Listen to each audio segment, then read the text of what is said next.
Okay,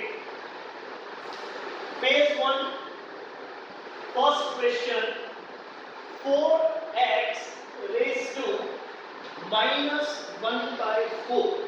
अच्छा, it can be written as, आपको मालूम है कि पावर नेगेटिव है।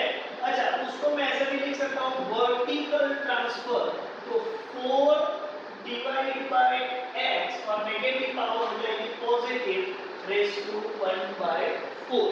तो वर्टिकल ट्रांसफर वाला रूल हमने अप्लाई किया, तो माइनस जो है नेगेटिव पावर है वो डिनोमिनेटर में चली गई न्यूमरेटर से, तो ये आंसर हो गया 4 upon x raise to 1/4। The answer, correct answer you can tick mark is C। अच्छा, उसके बाद है सेकेंड क्वेश्चन है 8 रेज टू 1/3। देखो यहाँ पर क्वेश्चन तो बहुत सिंपल है, हाँ अप्रोच अलग अलग हो सकते हैं। जैसे कि कोई बोलेगा कि 8 raise to 1/3 is exactly what, you can say cube root of 8 and we know cube root of 8 is equal to 2। अच्छा, ये अप्रोच है। एक दूसरा अप्रोच भी है, कोई ऐसा बोलेगा एक्सक्यूज मी कि 8 रेज टू 1/3 जो है, तो मैं ऐसा बोल सकता हूं कि 8 can be written as 2 raise to 3 और होल रेज टू 1/3। तो अभी वर्किंग रूल अप्लाई करेंगे, तो 2 रेज टू 3 इंटू 1/3, 3 कैंसिल हो जाने के बाद बचेगा 2 रेज टू 1 और इसका मतलब भी आंसर 2। कोई भी अप्रोच से आप जा सकते हो, लेकिन दोनों अप्रोच मालूम होना चाहिए, तो उस हिसाब से आंसर आ रहा है 2 और 2 मींस आपको टिक मार्क करना है किसको भाई, सी। अच्छा, फोर्थ क्वेश्चन है 4 डिवाइड बाय 32 रेज टू 1/5। अच्छा, इसलिए सेकेंड अप्रोच ज्यादा इजी रहेगा, यहाँ पर तो 4 है ही। अच्छा, 32 can be written as 2 raise to 5 और होल रेज टू 1/5। तो यहाँ पर 5 कैंसिल, तो क्या बचेगा 4 डिवाइड बाय 2 है, 4 divide by 2 is equal to 2। 2 यहाँ पर है ऑप्शन नंबर बी, तो आपको लिखना पड़ेगा answer B. Clear? Question number 6, 2 into 256 whole raise to minus of 1/8। अच्छा, यहाँ पर 256 का पावर है नेगेटिव 1/8। देखिए कैसे सॉल्व करते हैं। 2 as we know 256 is 2 raised to 8 whole raised to minus 1/8। 8 can be cancelled, मतलब 2 into 2 raised to minus 1 and we know 2 raised to minus 1 is 1/2, so final answer is 1। तो 1 मतलब यहाँ पर है ऑप्शन ए, तो आपको आंसर लिखना है ऑप्शन ए। क्वेश्चन नंबर 7 है 2 रेज टू 1/2 इंटू 4 रेज टू 3/4। अच्छा, यहाँ पर अप्रोच क्या होना चाहिए, दोनों मल्टीप्लिकेशन तो है लेकिन बेस डिफरेंट है। रूल को अप्लाई करने के लिए बेस सेम होने चाहिए, तो बेस को सेम करना है, वो मेरा फर्स्ट टारगेट है। तो 2 raise to 1/2 as it is लिखते हैं, और 4 को मैं 2 में कन्वर्ट करूं तो 4 can be written as 2 raise to 2, of course whole raise to 3/4 is that. अब मैं इसको ऐसे बोल सकता हूं कि 2 रेज टू 1/2 इंटू, अच्छा 2 इंटू 3/4, तो यहां पर 2 2 जा 4 कट हो जाएगा, तो क्या बचेगा 2 रेज टू 3/2। अभी बोल सकते हैं कि बेस आर सेम, मल्टीप्लिकेशन करना है तो सेम बेस है, मल्टीप्लिकेशन है, पावर क्या होगी, एड होगी। तो हम लिखते हैं 2 raise to 1/2 plus 3/2, so it becomes 2 raised to, LCM 2 common है, 1 plus 3 it becomes 4/2, so finally 2 raised to 2 and 2 raised to 2 is 4।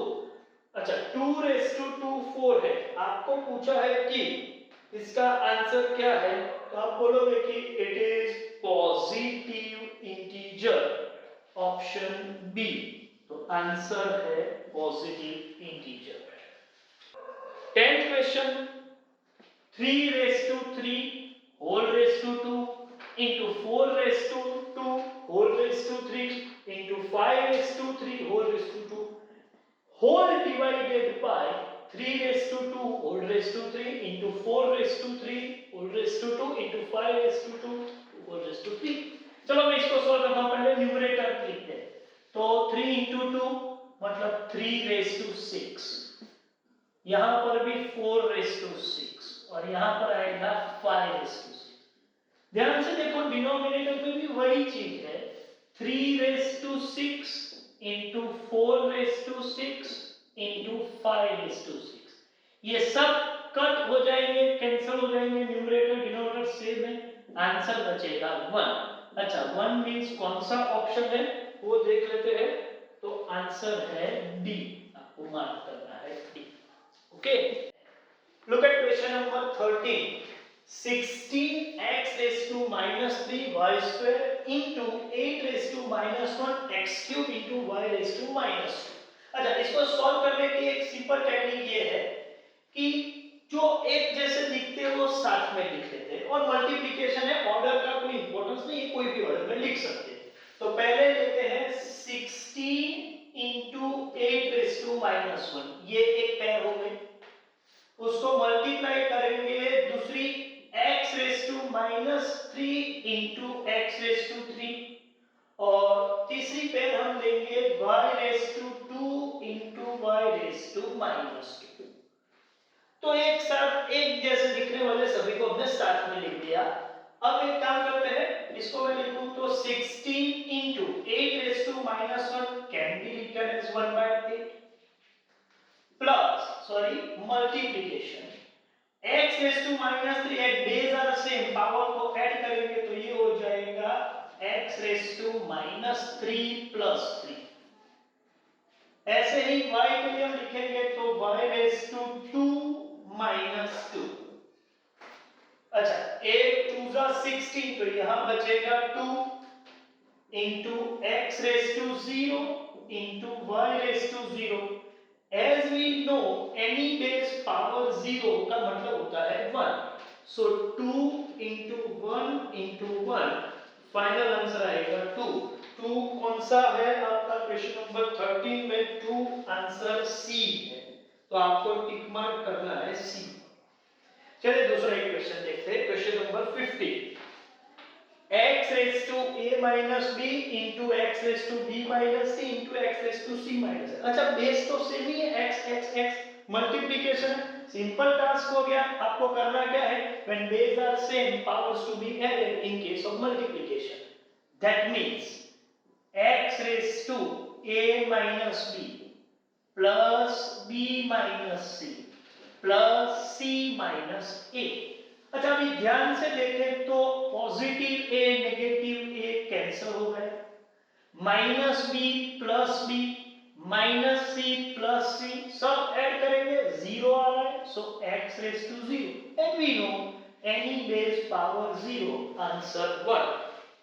Answer 1 मतलब आपको मार्क करना है सी को। एक और चीज मैं यहाँ पर आपको डिस्कस करना चाहता हूँ। देखो, जब भी पावर कोई सर्कुलर फ्लो फॉलो कर रही है, देखिए a minus B, b minus C, c minus a, ऐसा सर्कुलर फ्लो है और सर्कल कंप्लीट भी होता है। a से शुरू हुआ, a b, b c, c a, circle complete होता है।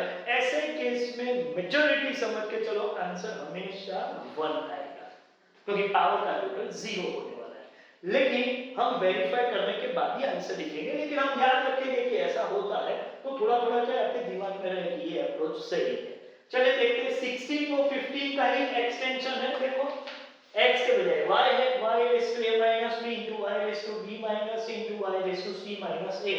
सर्कल कंप्लीट हो चुका है, लेकिन आगे भी है into y raised to minus a minus b, मतलब यहाँ पर आंसर 1 नहीं आएगा, क्योंकि सर्कल कंप्लीट होने के बाद नया सर्कल शुरू होता है और वो कंप्लीट नहीं हो रहा है। ठीक है, तो आपको तो मालूम है कि इसका आंसर होगा y raised to 0, अभी यहाँ पर सॉल्व किया हुआ है, into y raise to minus a minus b। अच्छा, तो ये हो गया 1 इंटू, और इसको नेगेटिव पावर को मैं डिनोमिनेटर में वर्टिकल ट्रांसफर, तो क्या होगा 1 अपॉन y रेस टू, ये माइनस a और माइनस b है तो हो जाएगा प्लस a प्लस b। तो फाइनली मैं ऐसा लिख सकता हूं कि 1 upon y raise to a plus b। अच्छा, ऐसा कोई ऑप्शन है आप चेक कर सकते हो, कौन सा था, क्वेश्चन नंबर 16, और 16 का लास्ट ऑप्शन यही है, तो आपको आंसर लिखना है D. Look at the question number 17। See, outermost bracket को कभी डिस्टर्ब नहीं करना है, ये हमेशा ध्यान रखिए। ऐसे जब कॉम्प्लिकेटेड फिगर होते हैं तो आपको ये ध्यान रखना है कि आउटर मोस्ट ब्रैकेट डिस्टर्ब नहीं करेंगे। चलिए, तो वो पैटर्न से मैं आउटर मोस्ट ब्रैकेट को डिस्टर्ब नहीं कर रहा हूं, एज इट इज लिख रहे हैं।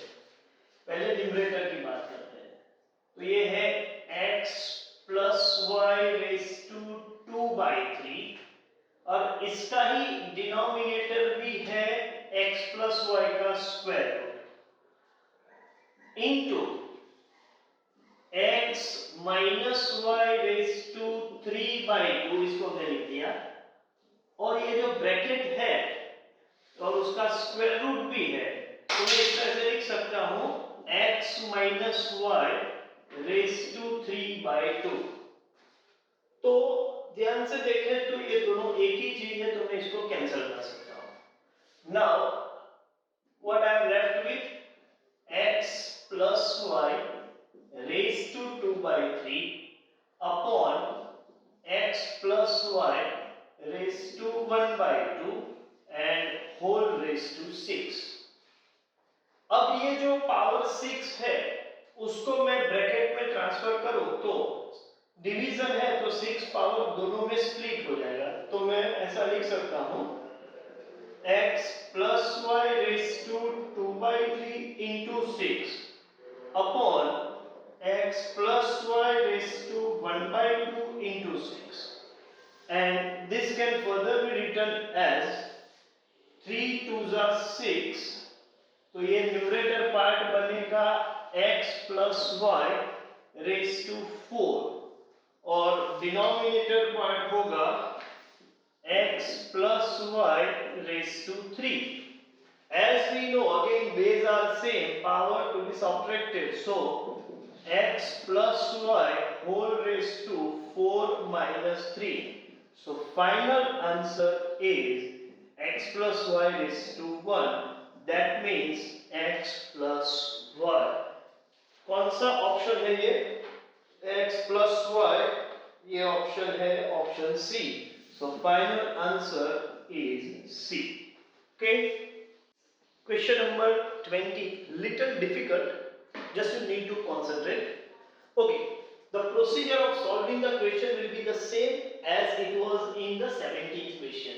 Our rule will remain as it is।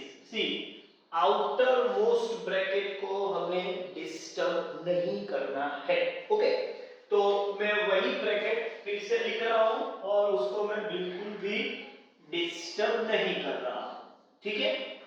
अच्छा, इनर मोस्ट ब्रैकेट के साथ सबसे पहले हम डील करेंगे, तो वो कौन सा है, ये रहा, तो 1 माइनस, अच्छा इसका पावर नेगेटिव 1 है तो मैं इसको ऐसे लिख सकता हूं 1 upon 1 minus x square. Okay okay, moving forward, अभी भी same procedure, outermost bracket as it is, और यहां 1 माइनस, और ये ब्रैकेट का जो पावर -1 है वो भी मेंटेन करेंगे। एलसीएम लेते हैं 1 माइनस एक्स स्क्वायर। अच्छा, 1 माइनस एक्स स्क्वायर यहां मल्टीप्लाई करेंगे तो क्या हो जाएगा 1 minus x square minus 1। Again same procedure, outermost bracket negative, power negative 1/2, 1 minus, अच्छा ये +1 -1 कैंसल, एक बार मैं फिर से वो फिगर लिख रहा हूं, minus of x square upon 1 minus x square, और ब्रैकेट का पावर है -1। अब ये -1 के पावर को +1 करना है तो वर्टिकल ट्रांसफर के रूल के हिसाब से मैं इंटरचेंज करके लिख रहा हूं न्यूमरेटर डिनोमिनेटर को। तो 1 माइनस ब्रैकेट वही रखते हैं 1 minus x square upon minus x square, ये -1 पे जाए +1 है, इसको ना भी लिखो तो कोई फर्क नहीं पड़ेगा, ठीक है। And whole raise to -1/2। अच्छा, अब मैं जब ये ब्रैकेट ओपन करूंगा तो ये माइनस माइनस ये माइनस एक्स स्क्वायर लेकिन ये कॉमन में चला गया मान के चलो, तो माइनस माइनस प्लस हो जाएगा।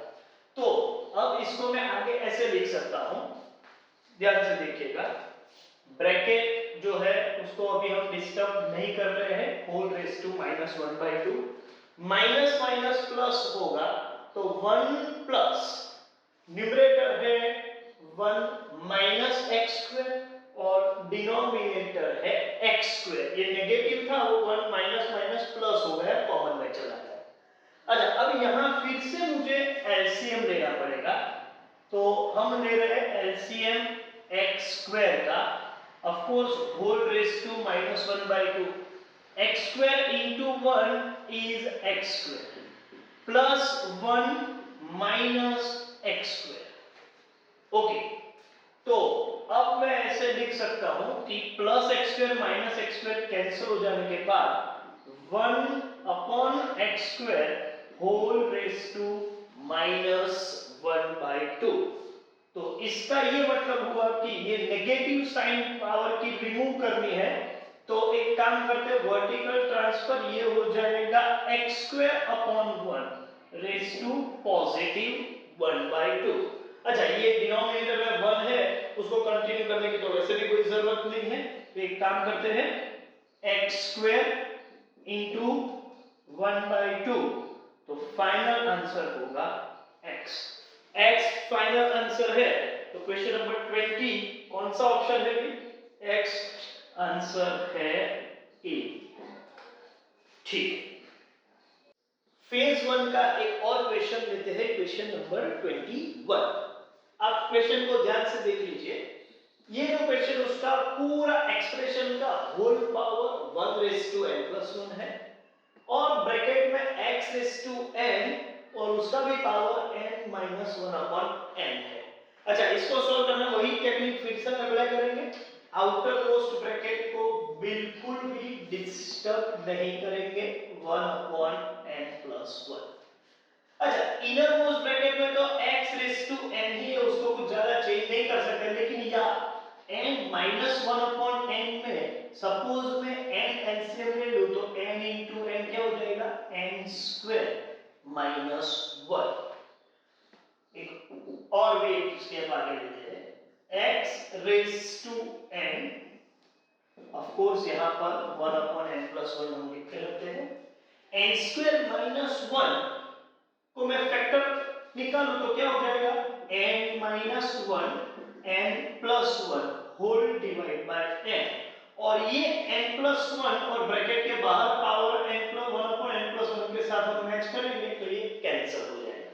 So what we are left with x raise to n whole raise to n-1/n, ये n भी कैंसिल कर सकते हैं, देखो ये n न्यूमरेटर में, ये डिनोमिनेटर में है, सिंपलीफिकेशन के लिए मैं फिर से लिख रहा हूं, ध्यान से देखिएगा, it becomes x raised to n into n-1/n. Now this n gets cancelled, so we are left with only x raised to n-1, and x raised to n-1 for question number 21, it is option C. So you need to tick mark on answer C. Okay. Okay, phase 1 का last question मैं solve कर रहा हूं, almost 28 में से 14 question मैंने video lectures में आपको दिए हैं।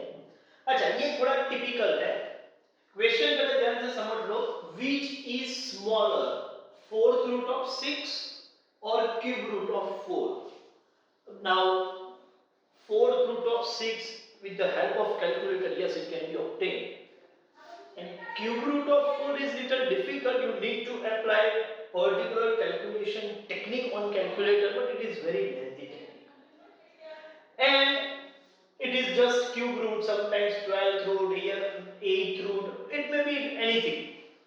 So there is a simple technique when you can compare surds. देखो इस फॉर्मेट में जब हम इस फिगर्स को रखते हैं उसको बोलते हैं सर्ड्स.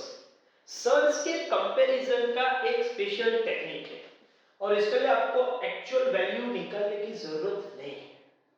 लेकिन वो समझने से पहले एक एडिशनल पॉइंट मैं आपको समझा दूं. कोई भी दो क्वांटिटी को आपको कंपेयर करना है, समझ के चलो, दो नॉन जीरो क्वांटिटीज है और वो भी पॉजिटिव क्वांटिटीज है, ये मान के चलते हैं A एंड B. अब हो सकता है कि A is equal to B, या तो होगा A is greater than B, या तो होगा A is less than B. इन तीनों में से कोई एक पॉसिबिलिटी है. कोई भी पॉसिबिलिटी है, मैं इसको बोलूंगा रिलेशनशिप सिंबल. इक्वालिटी की रिलेशनशिप हो सकती है, ग्रेटर देन हो सकती है, या लेस देन हो सकती है. और ये रिलेशनशिप सिंबल का एक तरफ का वैल्यू जो A है उसको मैं बोलूंगा लेफ्ट हैंड साइड क्वांटिटी, और दूसरी तरफ का वैल्यू जो B है उसको बोलेंगे राइट हैंड साइड क्वांटिटी. तो LHS क्वांटिटी और RHS क्वांटिटी और बीच में कोई रिलेशनशिप सिंबल है.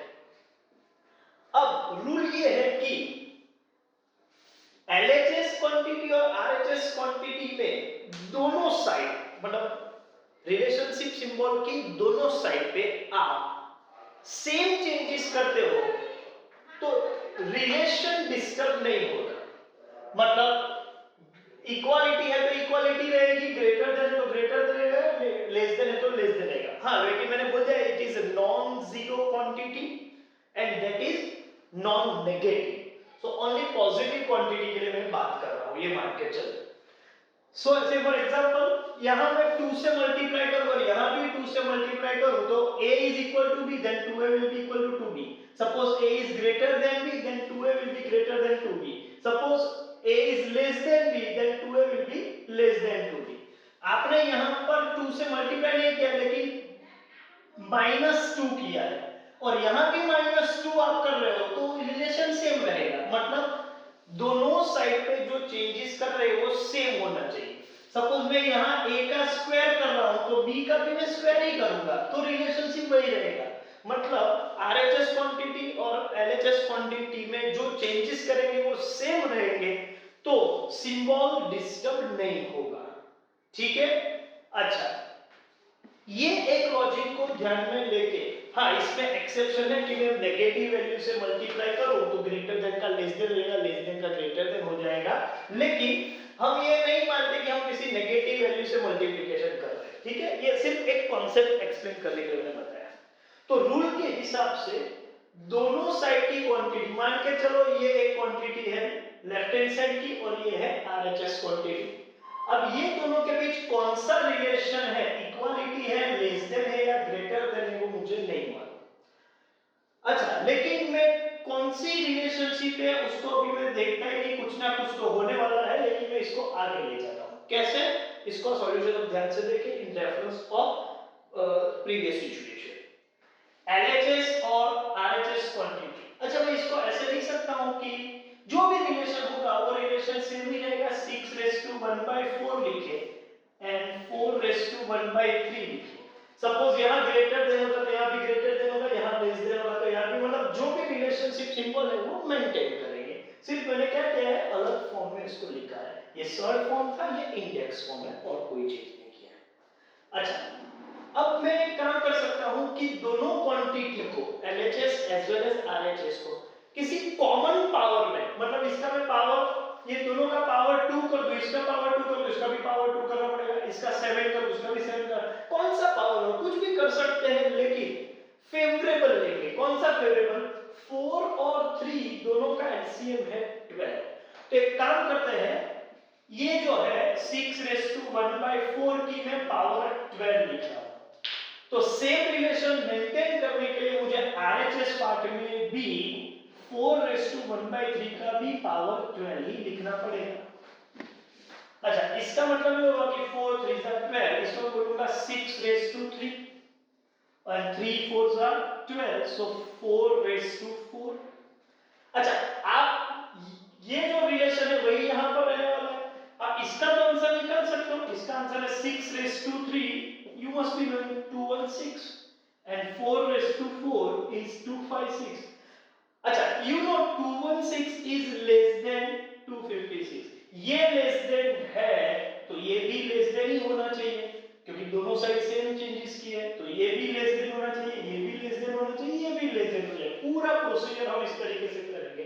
That means if 216 is less than 256, guaranteed fourth root of 6 is smaller than cube root of 4.